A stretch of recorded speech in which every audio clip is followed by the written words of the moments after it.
Muito bom dia, gente! Vamos que vamos para mais uma semana maravilhosa, especialmente com as semifinais de Liga dos Campeões chegando pela frente daqui a pouquinho. Quer dizer, quando você vir esse vídeo, quando você estiver me assistindo, eu já estarei a caminho de Madrid ou já na capital da Espanha para cobrir nessa quarta-feira o primeiro dos dois encontros entre Atlético de Madrid e Arsenal pela Liga dos Campeões. Na terça-feira a gente vai ter PSG e Bayern de Munique. Cara, que coisa maravilhosa, tá? Não vamos abordar a Liga dos Campeões no nosso Fred Café. A gente tem muita coisa para falar, no entanto, né? Evidentemente. Os finalistas da FA Cup, da Copa da Inglaterra, o drama do Tottenham, mesmo com a vitória, não só por conta de lesões, mas porque Forest e principalmente West Ham também venceram nessa rodada. Tivemos uma vitória de um Arsenal ainda muito nervoso.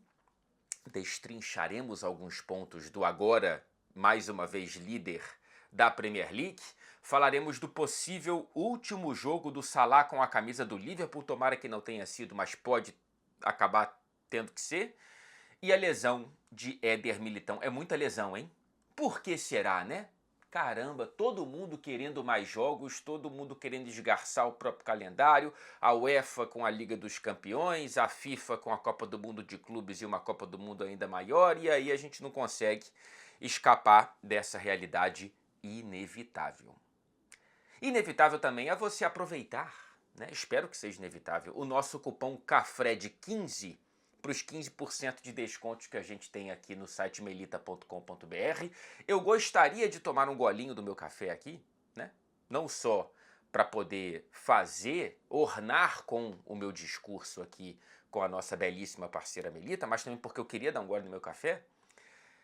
Mas eu venho sendo cerceado por alguns de vocês que comentam aqui que toda vez que eu dou um gole no café, o barulho do café passando pela minha garganta enerva, né, os ouvidos mais sensíveis presentes aqui no canal. Então, eu sendo controlado até no meu tomar café, né, até na minha relação com o meu café Melita controlado por vocês, é algo que eu não esperava. É uma curva um pouco sinistra que a nossa relação está tomando nesse momento, né? Então eu espero que, se você for a favor, deixa eu fazer um teste, né? Vamos ver se é realmente muito ruim. Se você acha tão ruim assim, comenta. Mas se você acha que tá ok eu tomar meus golinhos de Melita enquanto a gente papeia aqui no Fred Café, por favor, comenta também que eu quero entender se realmente isso aqui foi um pecado que eu acabei de fazer, né? Para sua relação auditiva com os nossos papos toda segunda-feira às 11 horas da manhã, mais ou menos por aí, horário de Brasília, né? Vamos começar com a FA Cup, com as semifinais e, consequentemente, com os finalistas da Copa da Inglaterra. O Manchester City no sábado vence o Southampton por 2-1 e pela primeira vez na história da FA Cup, 154 anos de história, só isso que tem a competição mais longeva da história do futebol. Pela primeira vez, portanto, em toda a FA Cup, a gente tem o mesmo clube chegando a 4 finais consecutivamente, cara. O Manchester City do Pep Guardiola é embaçado, é enjoado, é complicado realmente. Para além disso aí, essa foi a 8ª semifinal consecutiva de FA Cup, fora as 5 taças da Copa da Liga Inglesa, ou seja, ainda com o domínio e quase a soberania na era Pep Guardiola dentro da Premier League, com as 6 taças, né, de 8 possíveis até aqui, 6 de 9 possíveis até aqui, e outro dia eu esqueci de colocar no discurso, peço perdão, claro, a taça do Liverpool do Jürgen Klopp. Então o Pep Guardiola ganhou 6 de 9 e não 6 de 8. Foi um erro, evidentemente, por uma pura distração imperdoável, né? É verdade que é imperdoável, mas foi distração, evidentemente, eu vou lembrar, né? Eu tenho uma relação maravilhosa com aquele título daquele Liverpool implacável naquela temporada do Jürgen Klopp. Mas enfim, o Guardiola, mesmo sendo esse monstro na Premier League, ele também nas competições, nas Copas Nacionais, ele não deixa a peteca cair. E ele consegue mais uma final e agora um recorde histórico de 4 decisões consecutivas. Tudo bem, tem a grana, tem as contratações, tem o dinheiro, mas isso explica parcialmente tudo isso aqui que o Guardiola fez, cara. E eu já falei aqui várias vezes e volto a repetir. A importância do Guardiola, ela é maior do que a da grana do Manchester City, ponto. Eu sinceramente nem acho que isso seja uma afirmação muito polêmica, tá? Quando o Guardiola sair do Manchester City, não sei se já será agora no fim da temporada ou no fim da próxima, mais do que isso acho praticamente inviável, impossível. Então tá muito próximo do fim dessa relação. Quando ele sair, o Manchester City vai penar um pouquinho. E nem vai chegar perto desse tipo de domínio aqui, porque isso aqui, para além da grana, chama-se Pep Guardiola. Pois bem, não é essa vitória contra o Southampton que deixa o Guardiola sendo o bambambam do nosso vídeo, né? É muito mais esse recorde histórico de 4 decisões consecutivas.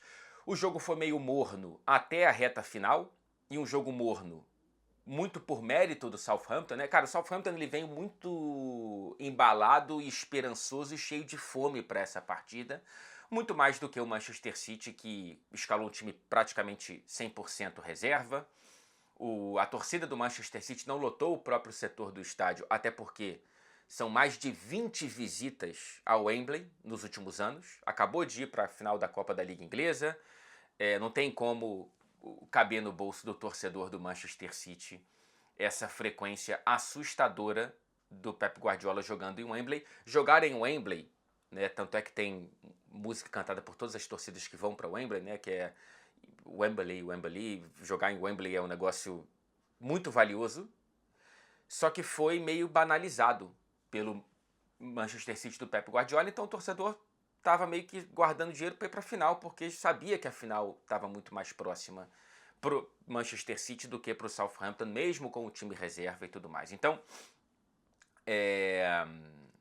o Southampton ele consegue jogar bem com, claro, essa contextualizada de que era o time reserva praticamente 100% do Manchester City, acho que com exceção do Cherki e do Matheus Nunes, né? Todo mundo era reserva ali.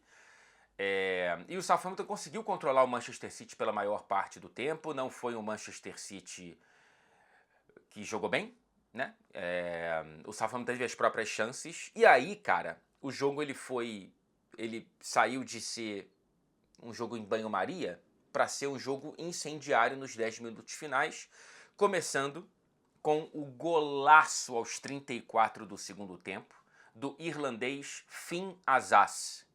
Cara, o giro no domínio da bola e a curva que ele consegue colocar nesse chute são composições de uma pintura que poderia ter sido eternizada, não fosse a sequência, né? Mas aos 34 minutos, eu não sei se o Azaz ele roubou um pouco o encanto do Cherki, porque o Cherki quem é desarmado no início do lance, então tem aí uma participação negativa do Cherki para o Manchester City, e aí esse encanto talvez tenha vindo com a bola para o Finn Azaz acertar esse chutaço. E aí, cara, o peso disso é muito, muito grande. Estamos na reta final de um jogo contra o Manchester City. O Southampton vinha de 20 partidas consecutivas de invencibilidade em todas as competições na temporada. Tá lutando ali por uma vaga nos playoffs da Championship para voltar para a Premier League. Só conquistou a FA Cup uma vez na história, em 1976. Então, bicho, 50 anos depois, olha quantas gerações cabem nisso, né? E quantas gerações estavam na arquibancada pulsante de Wembley.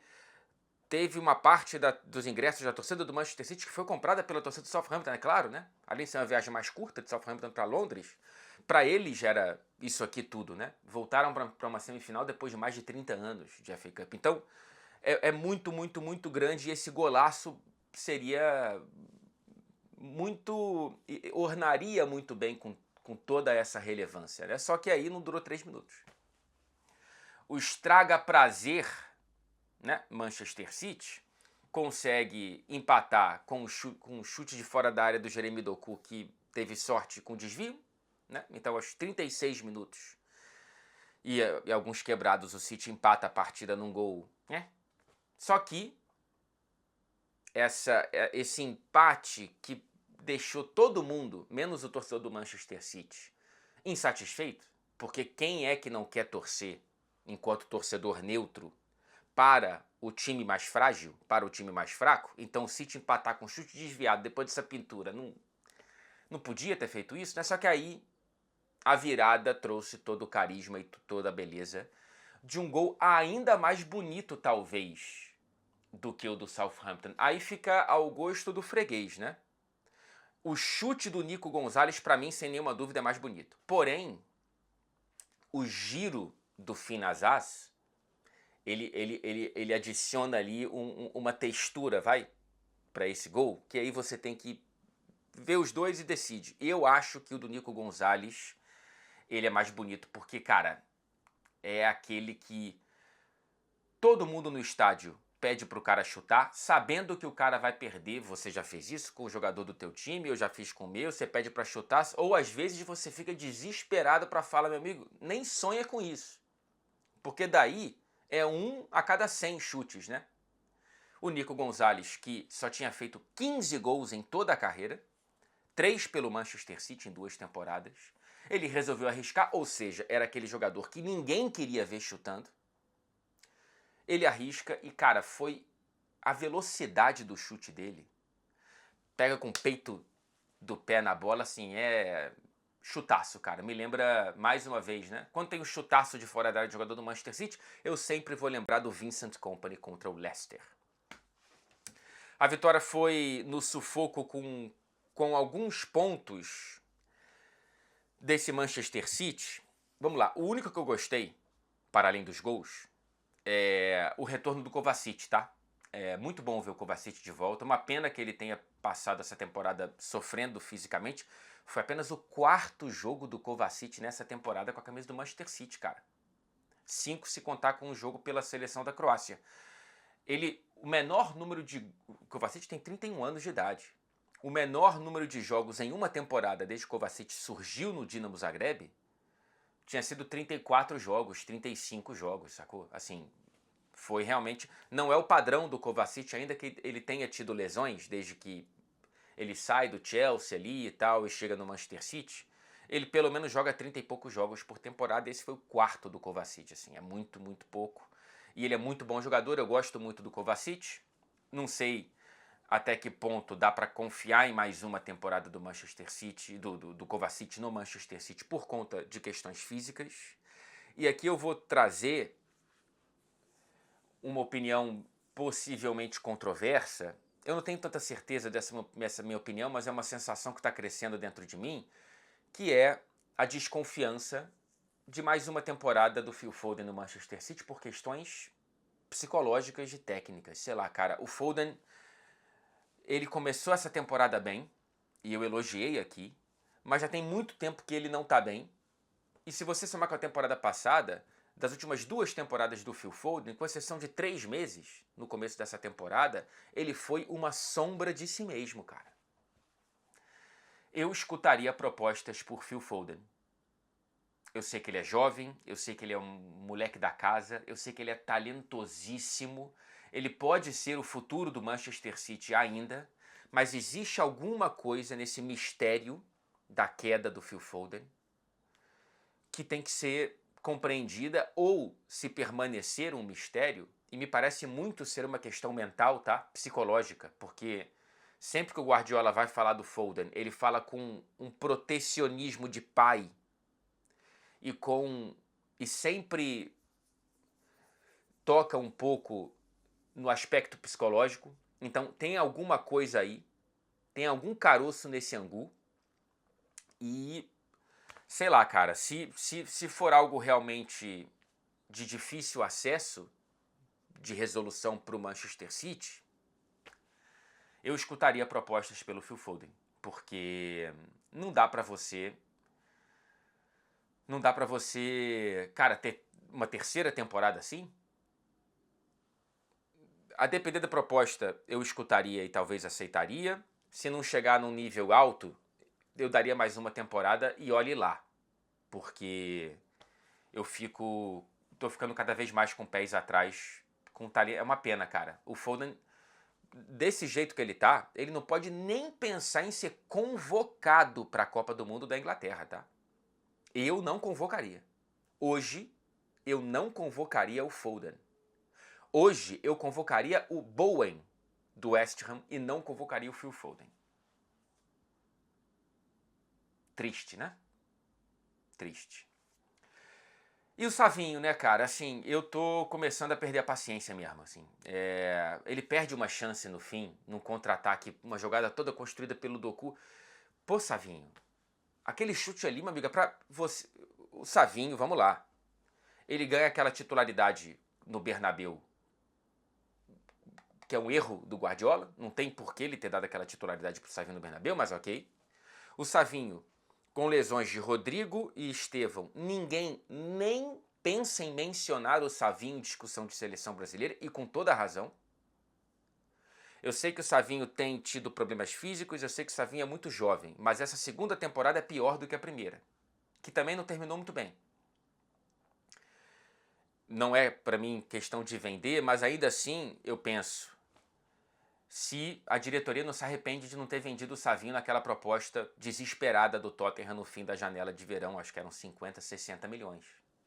Difícil, muito difícil voltar a chegar a uma proposta desse nível pelo Savinho. Hoje, há uma distância muito grande do Savinho para o Semenyo e para o Jeremy Doku. Uma distância muito grande, cara. E mesmo sem esses dois aí, eu penso em outras composições que não envolvam o Savinho da maneira como ele está jogando. Ele tem um grande jogo na temporada, que é contra o Newcastle. Eu acho que foi aquele jogo que carimbou a vaga dele pro Bernabéu.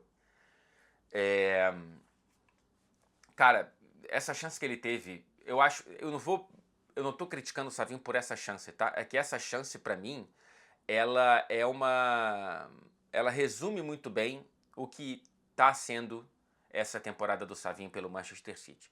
Você precisa fazer esse gol, demonstrar fome, demonstrar não tô feliz de estar no banco, eu não tô feliz de ninguém estar falando de mim para a seleção brasileira, eu preciso agarrar cada minuto e cada oportunidade como se fosse minha última chance de alegrar o torcedor do Manchester City, de convencer a diretoria de que eu tô bem, de agradar o mercado, caso eu queira sair para ser titular em outro clube, e de, quem sabe, chamar a atenção de alguém da comissão técnica do Ancelotti. Não está sendo assim. Na outra semifinal do domingo, o Chelsea vence o Leeds por 1-0, o primeiro jogo pós demissão de Liam Rosenior. Mais uma vitória na temporada do interino Callum McFarlane, né? Segundo capítulo dele, ele foi o interino e ganhou alguns jogos ali entre Maresca e Rosenior, e agora ele volta já garantido, para o pessoal entender. Ele é o treinador do Chelsea até o fim da temporada, não tem nenhuma chance da diretoria, até onde a gente sabe, contratar alguém para esse fim de temporada, então ele vai ser o interino tampão e consegue, nesse momento de altíssima tensão, né, da água do Chelsea borbulhando, da diretoria sendo perseguida pelos torcedores, protestando a cada partida dentro de casa, com toda a razão, inclusive. Tem um último vídeo aqui no canal falando sobre a situação do Chelsea, então não vou me debruçar mais uma vez sobre isso aqui. Então, se você quiser ouvir um pouco mais da minha opinião e da leitura desse momento do Chelsea e da situação do Estevão, inclusive, tá no vídeo passado.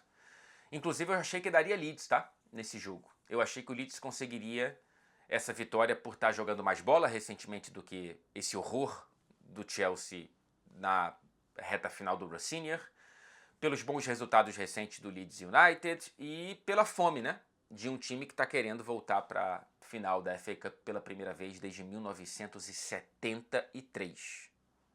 Um retrato razoavelmente parecido em relação aos adversários, né, de Southampton, de Manchester City e Chelsea, entre Southampton e Leeds United. O Leeds não jogou tão bem quanto eu imaginava, né? O Chelsea jogou melhor do que eu pensava que poderia jogar. Ainda assim, o Robert Sanchez, ele pode ter recebido o seu voto, talvez recebeu o meu de melhor em campo. Ele faz duas defesas importantes, né? A primeira num quase cara a cara no começo do primeiro tempo, a segunda num balaço talvez ainda mais forte o chute do jogador do Leeds, que me foge o nome, do que o do Nico Gonzalez do Manchester City. E o Sanches consegue num reflexo e com uma mão muito firme, né? Ele consegue fazer uma bela defesa. O Robert Sanchez, por incrível que pareça, o Fred do começo da temporada ficaria surpreso, ele não é um dos problemas da temporada cheia de problemas do Chelsea. E aí o Chelsea não sofreu, apesar dessas duas defesas, também não exigiu tanto do goleiro do Leeds, mas conseguiu, dentro de um jogo para as próprias condições nesse momento, criar até boas tramas. Tem uma chance ali no começo do segundo tempo, cara, o João Pedro perde uma chance que não dá para ele perder depois da jogada do time. É um carrossel que o Chelsea consegue criar ali por 1 minuto, né? A bola sai do Romeu Lavia, passa pelo Pedro Neto, Malo Gusto consegue limpar muito bem, entrega no Enzo Fernandes, que dá de letra para o João Pedro. Ele podia ou ter chutado de primeira, ou ter dado de letra ali para o Garnacho que estava atrás dele. E ele resolveu tentar limpar ali o zagueiro, demorou e não conseguiu finalizar, então não dava para perder essa chance. O João Pedro, voltando de lesão, não jogou mal, tá? Eu tô só falando dessa chance porque a jogada foi bonita. Se aquela jogada termina em gol, rivaliza como o gol do futebol mundial no fim de semana com o gol do JK contra a Chapecoense no Maracanã. Pois bem, você deve ter reparado que eu falei o nome do Lavia. Se não reparou, repare, porque ele renasceu das cinzas, viu? Consegue emendar jogos, se eu não me engano, pela primeira vez ele consegue emendar 3, 4 jogos. Desde que ele chegou no Chelsea, é um jogador com um potencial gigante anos atrás, é da base do City, e aí conseguiu ter uma relevância... cara, o Lavia jogou no... Eu até estou esquecendo agora, cara. Foi no Brighton também? Rapaz, olha só, tem tanto tempo. Né, no Southampton. No Southampton, obrigado. E ele chega no Chelsea em 2023. Pouquíssimos jogos, mas nesse momento está renascendo das cinzas e colocou o Andrei Santos no banco, hein? O Andrei Santos virando o banco nessa reta final de temporada. Não sei se é um problema pensando em lista de seleção brasileira no próximo dia 18. O gol do Chelsea veio de um bom cruzamento. Meus amigos, quando eu era moleque, diriam do cruze de Pedro Neto para Enzo Fernandes de cabeça. O capitão volta a receber a braçadeira, faz esse gol e tá próximo aí, tá um jogo de levantar como capitão do Chelsea uma taça da FA Cup. Quem diria, né? Que em meio a todas as trovoadas dessa temporada, o Chelsea pode terminar a temporada com uma taça relevante, né? O Chelsea não conquista a FA Cup desde 2018 e na corrida ali histórica tá com 8 taças, então está em busca da 9ª. O City do Guardiola encostou com 7. Então ainda tem uma questão ali de não deixar o City empatar com o Chelsea historicamente na Copa mais importante do futebol inglês. E de quebra, se for campeão, vai para a Europa League, né? E eu não acho isso irrelevante, porque sinceramente, por mais que o Manchester City seja um time melhor do que o Chelsea, né? Um jogo contra o Manchester City pode dar certo. As rodadas finais da Premier League me deixam com uma pulga atrás da orelha em relação às chances reais do Chelsea estar em competições europeias. Eu já esqueci da Liga dos Campeões, para mim não tem nenhuma chance do Chelsea brigar por Champions. Já está fora.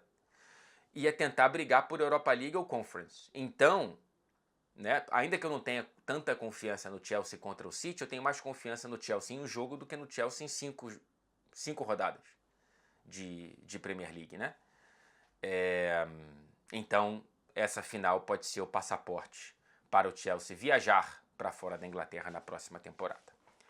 Vamos para a Premier League, porque o Arsenal consegue vencer o Newcastle por 1-0, uma vitória essencial, tão fundamental quanto nervosa, cara.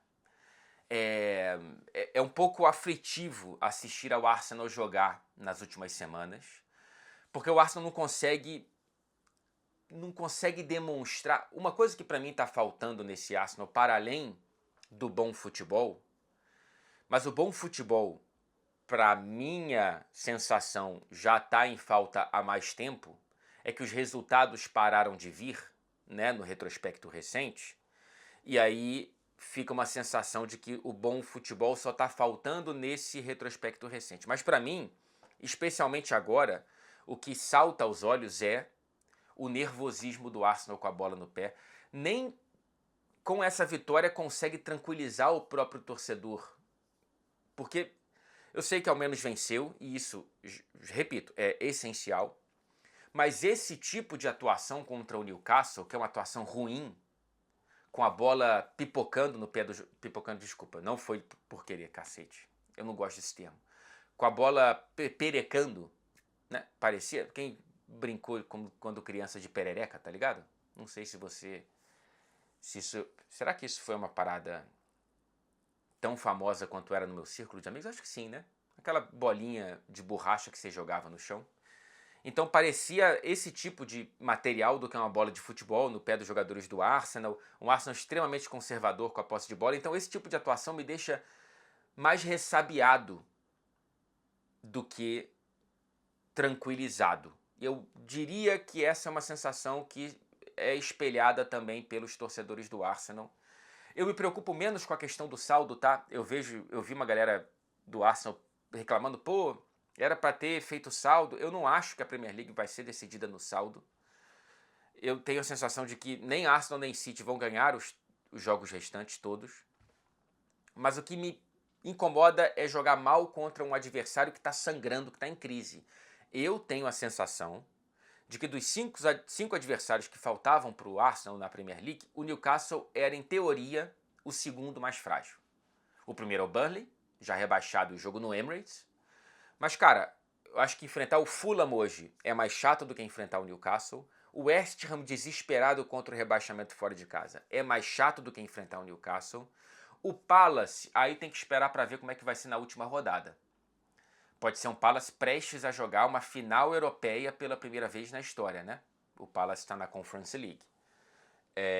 Aí pode ser realmente um jogo muito tranquilo de um Palace totalmente focado. Já tá, né? Já tá totalmente focado na Conference e tá tranquilo na Premier League, mas é fora de casa. Então, assim, fica ali, mais ou menos próximo do jogo contra o Palace. Porque esse Newcastle, gente, tá em uma espiral negativa, tá numa crise com vários problemas, daqui a pouco eu vou falar de alguns deles. Então, mais do que o Arsenal ganhar fazendo 2, 3, 4 gols, para mim era jogar bem, jogar com confiança. O que está faltando para o Arsenal, para mim, meu amigo, você é o líder da Premier League e você é o semifinalista da Liga dos Campeões. Está faltando uma marra. Está faltando uma personalidade do Arsenal em campo, falando, meu querido, você não vai ver a cor da bola nesse jogo porque somos os líderes da Premier League. Tá faltando o que os mais jovens chamam de aura agora, né? Tá faltando isso, cara. O que acontece é que o Arsenal tá se sentindo meio, sei lá, intimidado pela própria conquista de estar nessa posição. Olha que loucura, né? Esse contrassenso, esse paradoxo. Em vez do Arsenal sentir, meu irmão, a temporada tem um mês para terminar. Nesse mês, eu não vou nem duvidar por um segundo de mim mesmo e eu vou me impor em todos os jogos, especialmente com essa tabela bastante convidativa para ser campeão da Premier League. E contra o Newcastle, o Arsenal joga com medo, enervando o próprio torcedor, deixando de arriscar passes que nem são tão arriscados assim, cara. Então, se tivesse vencido por 1-0, perdendo várias chances porque construiu, porque conseguiu envolver o Newcastle, eu ficaria menos incomodado. Tipo o Manchester City, guardando as devidas proporções, porque o adversário foi bem mais frágil que foi o Burnley, né? A última partida do Manchester City na Premier League venceu por 1-0 só, e eu critiquei a falta de precisão do Manchester City e de levar o jogo um pouco mais com um senso de urgência maior, porque ficou a uma bola desviada de sofrer um empate nos minutos finais, mas pelo menos o Manchester City conseguiu criar várias chances. O Arsenal, Então, sei lá, cara, pelo menos o Arsenal não sofreu defensivamente, com exceção de uma chance no final do Wissa, O começo do jogo foi esquisito defensivamente do Arsenal, né? Mas ainda assim não sofreu. O Raya foi um espectador na maior parte do tempo. O Nkapie, para mim, foi talvez o melhor em campo com a camisa do Arsenal. O Gabriel e Saliba seguros, como quase sempre. O Ben White, é um fim de temporada ruim do Ben White, mas pelo menos dessa vez ele não falhou a ponto de comprometer o resultado. Tem alguns pontos positivos, tá? Além do Nkapie, claro, o Eze. É um golaço e é um gol que vem cedo, né? O gol sai com 9 minutos de jogo. Era para daí em diante o Arsenal chegar. Ufa, o mais difícil a gente conseguiu fazer. Daqui para frente vamos jogar com marra. É isso mesmo, jogar com uma arrogância. Jogar com tesão, tá ligado? E não tô vendo isso. Não tô vendo isso. O Eze é um dos poucos que tem um pouco essa... Eu acho que a personalidade do Eze, o crescimento do Eze nessa reta final é muito, muito, muito importante e muito bem-vindo para o Arsenal. Muito bem-vindo. Faltava um pouco esse Eze e talvez por isso faltava mais confiança do Arteta num Eze titular, mais do que reserva nessa temporada. Ele faz um golaço, o Arsenal mudou a estratégia dos escanteios e conseguiu... E deu certo, né, com esse golaço do Eze, é um chutaço lindo. Vários golaços, aliás, né, nesse fim de semana, de fora da área, com chutes bonitos e tudo mais. Então o Arsenal precisa dessa personalidade de jogadores como o Eberechi Eze. O Lewis Skelly, eu gostei, tá? Eu sei que é uma temporada de um Lewis Skelly escondido pelo Arteta. Enfim, aí a gente vai ficar pensando aqui. Ele sempre entrou mal porque ele tá mal e por isso ele entra pouco, ou ele só jogou mal quando entrou por ter tão poucas chances, né? Então, você pode ir para um lado ou para o outro, mas nesse caso aqui, ele entrou na vaga do Zubimendi e o Lewis Skelly, ele tem valências de um meio-campista ali. O Arteta já tinha experimentado isso antes, né, com o Lewis Skelly, e eu não sei porquê ele não deu mais descanso para o Zubimendi nessa temporada, em jogos mais acessíveis ou em partes de jogos mais acessíveis, com o Lewis Skelly jogando por ali. Eu gostei, tá? E o Saka, né, voltando de lesão, entrou nos minutos finais, também é uma boa notícia para o Arsenal. Tomara que seja um Saka produtivo, um Saka que ainda não apareceu nessa temporada com alguma constância. Pontos negativos, para além dos que eu já falei, tá? Mais problemas físicos para o Havertz. Aparentemente não é nada sério. O Eze também saiu com incômodo muscular, mas ele mesmo disse no pós-jogo para Sky Sports que não tem nenhuma preocupação. O Madueke, mais uma vez frustrante.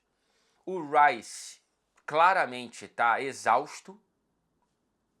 O Rice precisa, não sei quando, de um descanso. Cara, o Rice, a bola tá queimando no pé dele. Foi um jogo ruim do Rice, realmente. E o Odegaard, cara, assim...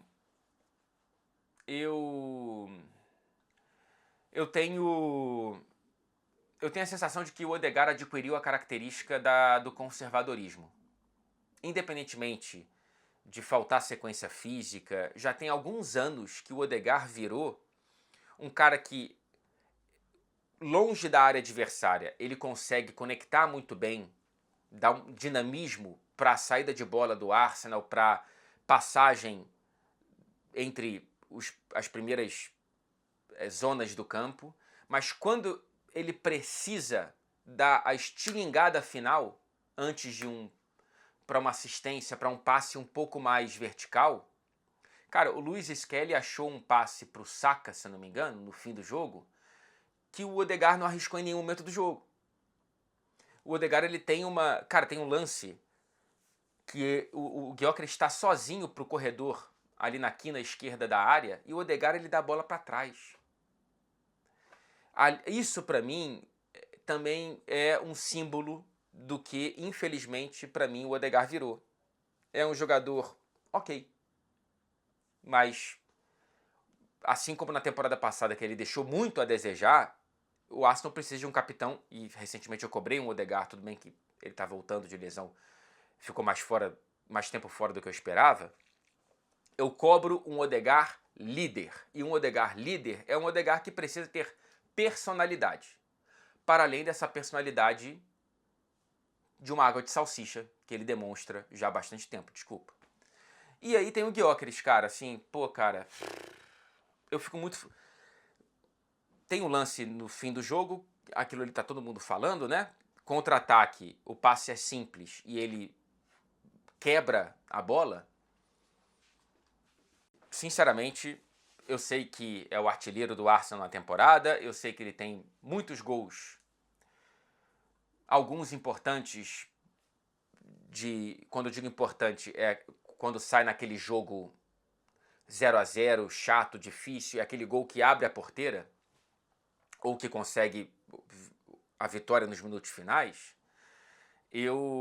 Apesar de alguns pontos positivos, eu me frustro muito com a primeira temporada do Gyökeres no Arsenal, a ponto de questionar se ele tem qualidade técnica para ser jogador do Arsenal, tá?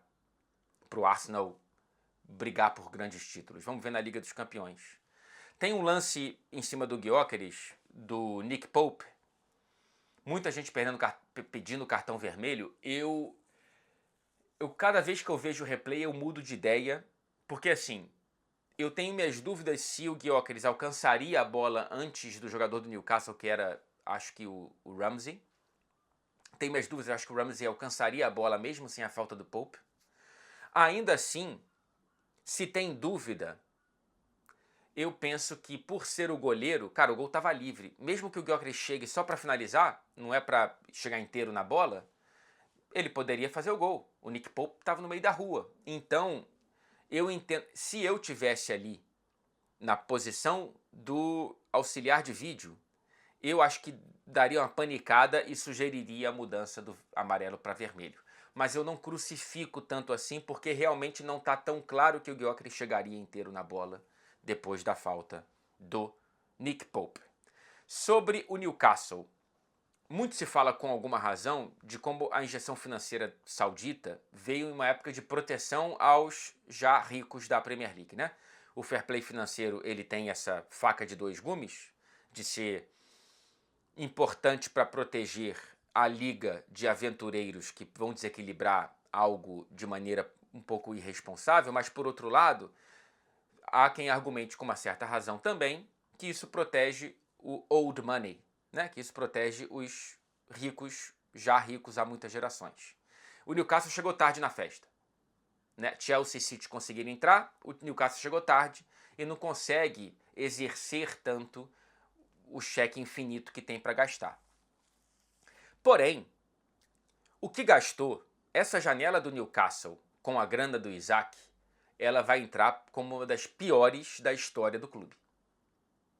Queimou dinheiro com Wissa, Voltemade, Elanga. São 3 contratações, meu amigo. E o Ed Howe está tentando arrumar essa bagunça. O Voltemade está aí numa crise com o Newcastle. Ele mal joga. O Wissa entrou e perdeu aquela chance boa. Não vou dizer que é uma chance claríssima, mas perdeu uma chance boa para o Newcastle. É uma situação muito ruim, tá? E aí eu fico pensando, Bruno Guimarães, talvez tenha chegado a hora de você largar. Você é mais jogador do que o Newcastle pode te proporcionar. Olhando de uma perspectiva, pensando no jogador, eu sei que o torcedor do Newcastle, né, se desesperaria com a saída do Bruno, mas será que seria injusto o Bruno querer sair? Se chegar uma proposta boa para o Newcastle, o Bruno tem que sair. Porque ele está maior do que o teto do Newcastle pode proporcionar. E vamos ver como é que vai ser o Arsenal em Madrid, né? Tô ansioso para ver como que esse jogo ele vai se desenrolar. Falaremos sobre a prévia. Na terça-feira eu publico um vídeo aqui e falaremos, claro, na programação da TNT Esportes sobre tudo que a gente pode esperar para essa partida no Metropolitano.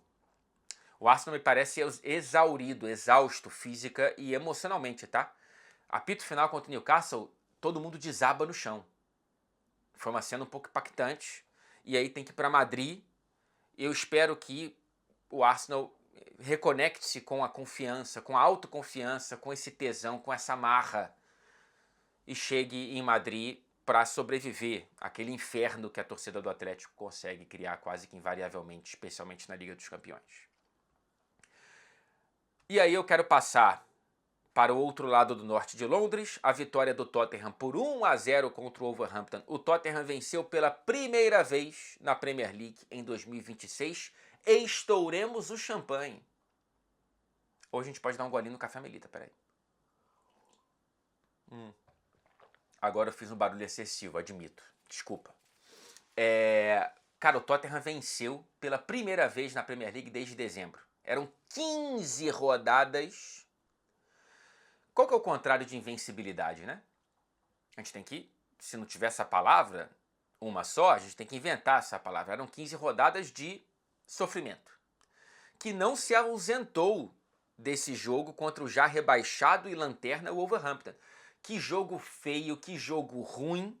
O gol foi feio do Palhinha, mas pelo menos veio. Na reta final do jogo, o Tottenham não estava conseguindo vencer e criar muito perigo contra o lanternaço, mas conseguiu vencer. Só que, infelizmente para o Tottenham, é aquela coisa, né? Tem um ditado na Inglaterra que eu gosto que é When it rains, it pours. Quando chove, cai uma tempestade. E é uma tempestade sem fim para essa temporada do Tottenham, meu amigo. Eu já falo da situação na tabela, que também é um problema. Mas o pior de tudo foi a lesão do Xavi Simons, né? É uma lesão já confirmada como LCA. Então, a gente tem a terceira lesão de ligamento cruzado anterior de jogadores do Tottenham na temporada. Começa com o Maddison, passa pelo Odobert e agora a gente tem o Xavi Simons. O Simons, claro, está fora da Copa do Mundo, portanto, não vai poder defender as cores da seleção da Holanda. É uma pena muito grande. É um jogador muito talentoso e que consegue exibir mais esse talento quando com a seleção. Tem uma cena que eu não queria focar muito nela, mas é muito estranha, que parece que os médicos do Tottenham não identificam que é uma lesão grave no joelho e parecem pedir para o Xavi Simons, antes de entrar na maca, dar uma corrida para testar o que estava acontecendo ali. Me parece, portanto, um erro grosseiro, mas eu não sou médico, né? Não vou ficar aqui deduzindo algo. Se alguém for médico e conseguiu ter visto a cena, você pode me dizer a sua impressão. Mas o departamento médico do Tottenham realmente tá lotado, cara. O Solanke já tinha saído com uma lesão muscular dessa partida. Ele junta-se ao Dogi, a Vicário, ao Sarr, fora Kulusevski, que nunca volta, o Romero, que tá fora da temporada, o Ben Davies. Cara, escalar o Tottenham para as 4 finais restantes nesse fim de temporada na Premier League será um desafio para Roberto De Zerbi. A não ser que a gente tenha uma reviravolta de algum retorno inesperado aí, a não ser que o Kulusevski volte a provar que ele está vivo, eu me preocupo com a integridade da vida do Kulusevski, porque eu não sei, qual foi a última vez que você viu alguma coisa do Kulusevski?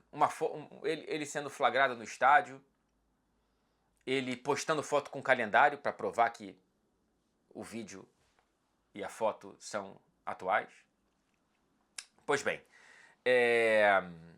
o pior, dentro, né, desses efeitos colaterais de uma vitória, que não poderia ter vindo de maneira incólume, né, tinha que trazer punições para o Tottenham junto consigo, é que não foi uma vitória que mudou alguma coisa na tabela, né? O Tottenham venceu, mas o West Ham também venceu e o Forest já tinha goleado, atropelou o Sunderland, meu amigo, 5-0. Uma atuação brilhante do Igor Jesus, que é um jogador que eu tenho também alguns poréns de não ter recebido mais chances na seleção brasileira. Eu acho o Igor Jesus muito bom de bola e gostaria de ver o Igor Jesus, não sei se no Forest ou em algum outro clube, mas tendo uma relevância porque ele tem muito futebol. Inclusive o entrevistei recentemente, peço para você dar uma conferida, se eu lembrar vou colocar aqui na tela. Tá, claro, a entrevista na íntegra na página do YouTube aqui da TNT Esporte Brasil. Então, com essas vitórias, e o Forest eu acho que já foi, tá? Perdeu-se de vista o Forest fora da briga contra o rebaixamento, então acho que está entre Tottenham e West Ham, 2 pontos de vantagem para o West Ham. As 4 finais do Tottenham. Aston Villa fora de casa, o Villa perdeu para o Fulham e caiu para a 5ª colocação. Leeds em casa, se o Leeds estivesse na final da FA Cup, Poderia poupar jogadores aqui, mas não o fará. Visita o Chelsea, vai saber que Chelsea. E termina recebendo o Everton, que pode estar ali brigando por vaga em competição europeia. Tá mais difícil, né? Perdeu os últimos jogos, perde para o West Ham, mas ainda assim pode talvez brigar por Conference. As 4 finais do West Ham. Visita o Brentford, esse sim brigando forte. Arsenal em casa. Visita o Newcastle, mas lá pode ser que seja difícil, apesar dessa carniça que é o Newcastle no fim de temporada. E termina recebendo o Leeds. Cara, a tabela do West Ham ela é ligeiramente menos complicada do que a do Tottenham. O que esgarça ainda mais essa diferença que à primeira vista parece pequena de 2 pontos. Salve-se quem puder. Liverpool 3-1 para cima do Palace, eu vou passar rapidinho por aqui, porque é uma vitória que encaminha uma vaga na Champions já encaminhada. O Liverpool agora empata em número de pontos com Aston Villa, ultrapassa, portanto assume a 4ª colocação no saldo de gols. Já são 8 pontos de diferença para o 6º colocado Brighton, então a vaga na Liga dos Campeões está muito próxima de ser matematicamente assegurada. É uma vitória que tira um pouquinho da melancolia nessa reta final de temporada, ainda que não tenha vindo com sustos, né? O Palace diminui e logo depois coloca uma bola na trave que atravessa toda a linha do gol e depois sai. Poderia ter sido um 2-2 ali inesperado. Mas houve momentos legais, vai. O Isaac volta a marcar. Ele não marcava desde dezembro na Premier League com a camisa do Liverpool, nesse retorno de mais uma lesão. O Robertson, que não é um jogador de muitos gols, e sim de muitas assistências, ele tinha marcado pela última vez em maio, então quase um ano sem fazer gol. E ele marca em um dos últimos jogos, claro, dele em Anfield com a camisa do Liverpool. O Woodman foi muito bem, tá? Apesar de reclamarem muito no gol do Palace não ter tido fair play, eu entendo não ter fair play naquele lance. O Woodman, ele evitou boas chances criadas pelo Palace. O Woodman é um goleiro que foi contratado na última temporada da Championship, do Preston. É o 3º goleiro do Liverpool que está jogando porque o Mamardashvili não sei quando volta, com aquela lesão na última partida. E o Alisson ainda não voltou. Né? Foi o último jogo do Liverpool em abril. Por que eu estou falando isso? Porque quando o Alisson se machuca um pouco depois, o Slot vai numa entrevista coletiva e fala que ele só voltaria na reta final da temporada. E o Alisson foi às próprias redes sociais desmentir o treinador, dizendo: não, eu volto no fim de abril. Aparentemente, nem tu nem eu, né? Assim, vai ficar entre o Slot e o Alisson a verdade, quando que ele volta. O Slot tinha dito na sexta-feira que o Alisson poderia voltar já para esse jogo contra o Palace e não ficou nem no banco de reservas. Deve voltar, portanto, contra o Manchester United. Jogo grande, claro, pela rivalidade. E aí já estaremos no começo de maio. Aí é uma questão de perspectiva. Quem é que estava mais certo? O Alisson ou o Arne Slot? Para a seleção brasileira é fundamental que o Alisson volte e volte bem fisicamente. E eu já falo de seleção brasileira e problemas físicos porque temos que falar de Éder Militão. Temos que falar também dos protestos da torcida do Liverpool, protestos muito inteligentes e muito bonitos de se ver, cara. 7.500 cartões amarelos distribuídos por diversas torcidas organizadas do Liverpool, principalmente no setor Kop, que fica ali atrás do gol, um setor histórico para as arquibancadas europeias, né? Mundiais, não só para a história do Liverpool. É uma torcida muito engajada socialmente, politicamente, e claro que se incomodaria com a notícia de aumentos de 5% no valor dos ingressos para Anfield para as próximas 3 temporadas. A FSG, mais uma vez, demonstra ser o que ela é. Um business. Não é um clube de futebol. É um negócio. E aí, meu amigo, a gente se vê mais uma vez no vão, né, no fosso entre o que o clube é e as pessoas são, é a comunidade, né? O Liverpool tem um caráter uma característica, como eu disse, de uma torcida. Cara, aí a gente vai entrar aqui numa delícia da história, né, da cidade de Liverpool. Delícia como o poder da resiliência das pessoas, né? Porque a cidade de Liverpool é uma cidade marginalizada pelo governo britânico. Já comprovadamente, eu sempre vou lembrar aqui dos documentos que foram finalmente trazidos a público poucos anos atrás, da época da gestão da Thatcher, que disse por escrito ter planos de governo para marginalizar a cidade de Liverpool, que já era uma cidade problemática para o governo da Thatcher.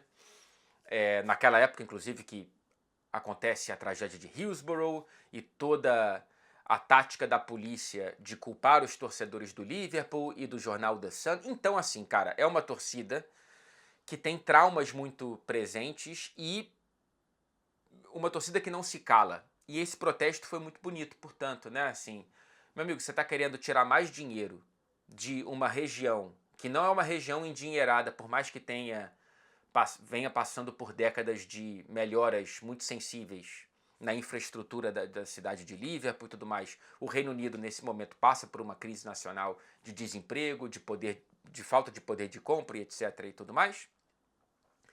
E aí a FSG aumenta o valor dos ingressos, né?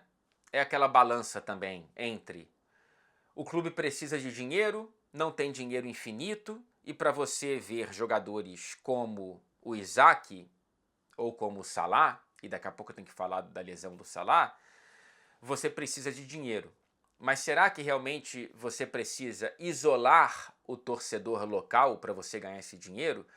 Os cartões diziam, né, dos amarelos distribuídos pelas organizadas do Liverpool: perigo, a alma de Anfield está em risco. Quanto mais turista, menos alma o estádio tem naturalmente, porque não são pessoas que estão acostumadas aos rituais ali de Anfield e às canções, e você vai perdendo o barulho que a gente tanto fala para você nas transmissões, realmente vai se perdendo, né? Ao mesmo tempo em que também é importante você ter uma alocação dos turistas, porque o Liverpool só é um clube mundial porque tem pessoas no mundo todo e essas pessoas precisam ter a possibilidade de viver um dia em Anfield se elas tiverem a sorte e o privilégio financeiro de viajarem para a Inglaterra de qualquer país que elas saiam. Então, é uma discussão que eu também acho muito interessante, porém, quando você aumenta o valor dos ingressos, você diz: eu prefiro o turista que veio aqui com grana para gastar porque ele só vai vir uma vez na vida ou poucas vezes na vida, e ele vai na loja, vai comprar tudo, e ele vai comprar o cachecol, e ele vai comer, e aí ele vai, enfim. Eu prefiro esse cara do que o cara que mora do lado de Anfield, que vai chegar até almoçado pro jogo, não vai consumir quase nada dentro do estádio, muito menos na loja. Enfim, protestos de Anfield contra a FSG mais uma vez. E aí tem o ponto mais triste, cara, que pode ter sido o último jogo do Salah com a camisa do Liverpool. Eu não sei se até o momento que você está vendo esse vídeo saiu alguma notícia. Até o momento que eu gravo esse vídeo não tem nenhuma atualização dos exames da lesão no posterior da coxa do Salah. Não sei qual é o grau dessa lesão. Falta menos de um mês para o último jogo do Liverpool na temporada, que ainda bem será em Anfield. Por que eu digo ainda bem? Porque aumenta a chance da gente ver o Salah com a camisa do Liverpool em Anfield mais uma vez, né? Eu espero que não tenha sido agora. Ele sai aos 59 minutos, aplaudido por todo o estádio, evidentemente, pelas 4 arquibancadas de Anfield. É uma lesão raríssima, né? Raríssima não pelo caráter da lesão, ser uma lesão difícil de acontecer no mundo. É difícil de acontecer no Salah, né? O Salah, ele tem 4 lesões em 9 anos de Liverpool. Uma delas, aquela coisa do ombro do Sérgio Ramos, então não foi nem uma lesão muscular. Eu acho que é a segunda lesão muscular, ou terceira do Salah. Não, segunda. A primeira desde 2024. Então, assim, uma pena que vem agora. O Salah, ele tem que pensar na Copa do Mundo, né? Ele tem que pensar na Copa do Mundo. Então, se tiver um risco, infelizmente, se eu sou o Salah, eu prefiro me preservar para a Copa do Mundo e deixo, quem sabe, para entrar nos 5 minutos finais da partida contra o Brentford, sacou? Pelo menos esse momento precisa acontecer. Se ele não tiver nenhuma condição, aí que seja fora da relação, mas ele vai estar no estádio, claro, para se despedir da torcida do Liverpool depois do jogo. Mas se ele tiver condição de jogar 5 minutos, que sejam nos 5 minutos finais da partida contra o Brentford, que provavelmente não vai significar tanto assim para o Liverpool, que já deve estar matematicamente classificado para a Champions então. Finalizando ainda no aspecto físico, eu preciso falar do Militão. Também é outro que eu não sei se você vai ter uma atualização maior do que, mais recente do que a minha na hora da gravação desse vídeo, porque já a ESPN, se eu não me engano, deu uma notícia de que o Militão está praticamente fora da Copa e talvez tenha que passar por mais uma cirurgia por conta da reabertura da cicatriz da lesão muscular que ele teve em dezembro, se eu não me engano. Cara, assim, o Militão, ele sempre foi uma hipótese, né? Já falei aqui, e o VSR também tem falado do Militão hipotético, porque, primeiro, o Militão, fisicamente, infelizmente, né, não há como confiar. Cara, é a 9ª lesão, são 9 lesões, essa é a 19ª do Militão nesse ciclo, desde a última Copa. Mais de 600 dias afastado, somando todas. Já perdeu 135 jogos do Real Madrid nesse período. Então, assim, né, contar com o Militão de pé já é uma improbabilidade. O Militão de pé na lateral, a última vez que ele jogou de lateral foi na Copa do Catar. Então, a gente torcia, é uma torcida quase que cega, né? Uma esperança delirante ali de ver um Militão, porque naquela posição a gente não tem ninguém que tenha se firmado. Então a gente esperava um Militão extremamente improvável e que agora parece que já está concretizado que ele não vai poder ir para a Copa. A gente fica com um buraco ali. É claro que eu, você e metade do Brasil, penso, pelo menos, estamos torcendo para que o Wesley vá muito bem ali, né? É complicado, o Wesley, ele é um jogador que ainda parece meio assustado quando entra em campo com a camisa da seleção brasileira. Ele joga na esquerda na Roma, se eu não estou enganado, e é muito mais ofensivo do que o que o Ancelotti deseja para as funções, para a função dos laterais, né? Então, se ele quiser um lateral mais conservador, a gente vai ficar entre Danilo e Ibanhas. Se o Ibanhas for convocado. Eu acho que essa lesão do Militão abre espaço para o Ibanhas ser convocado, porque a gente precisa de mais alguém ali com possibilidade de fazer a lateral direita.